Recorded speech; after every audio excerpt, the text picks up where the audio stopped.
A little bit of a heater for this morning. Hope you guys are all doing well. Welcome back to more esports talk. Definitely an interesting talking point out there, and some news as of yesterday brought to us by T1 member Sony, and regarding Ninja and possible roster moves being made for their Valorant roster. Ironically enough, we talked about it just this last week. It was going to be Ninja potentially going pro or trying to compete at the upper level of Valorant or Halo. Halo Infinite set to release here in the near future, and also has some big announcements probably we'll talk about later today on this channel, but it seemed more towards the Valorant side of things, as that 5-man roster had been playing together for quite some time, even going to several events together, or I should say online events together as well. Sony and Ninja both being a part of that said roster. Now Sony has taken to Twitter as of just yesterday to clarify he is now off that roster, and it might have been Tyler's choice. Tyler, who by the way has not been streaming on any platform, but seemingly still making roster changes to the said team he might be competing for.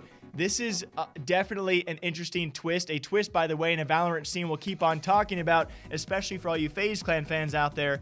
We're going to be talking about them sometime soon as well. Here's what Sony had to say on Twitter. As he states, updating here because I know a lot of people were fans and supported us as a team. Tyler has made the decision that he is unable to play with me being on the team. The guys will continue to play together. Sorry, this is a bit sudden. Still processing it myself. And then replied, I'll be looking for a new 5-stack team to actually scrim and practice with. Hit me up. And then replying to a separate comment asking about the actual reason why, personality clash, gameplay reason, or something else. Sony did say, I believe that he didn't consider me good enough for the team. He's referring to Tyler or Ninja, but I can't figure out the actual reason being, as he's cut all lines of communication. And that right there is why we are talking about this. If he is indeed referring to Tyler, aka Ninja, also a part of this roster, making the choice and then severing all ties of communication. Obviously Ninja is a very busy guy. You know, we're going to be talking about him probably sometime again this weekend because he's going Hollywood, right? Hollywood Reporter did some huge stuff and announcements with him on their cover, and a gigantic article with him, which again I'll be breaking down soon. So obviously very busy, but to cut a man from your Valorant roster who we do expect to be competing again in some top,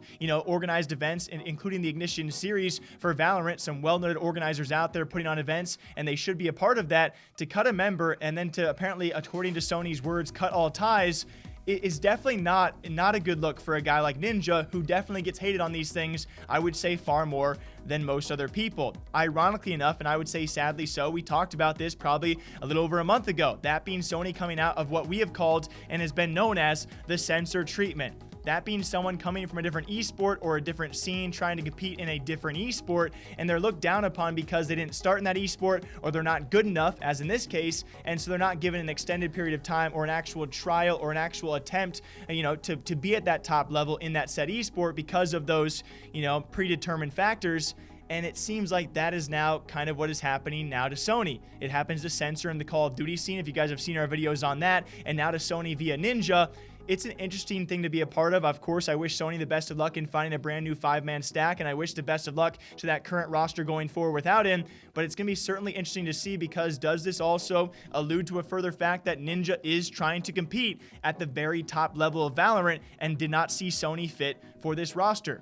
It's very interesting, especially thrown into the fact that he has now severed all ties of communication. At the point of me recording, Ninja has not responded. If he does, of course, I'll break it down for all of you guys. It seems a bit of trouble when it comes time for T1 Sony and his former roster, and he has now been cut by Ninja. Ninja, by the way, still playing Valorant or competing while not even streaming, is another interesting story for another time. Until next time, what do you guys think about this? Drink that water, all right? Drink that coffee. I'll catch you guys back here sometime very soon.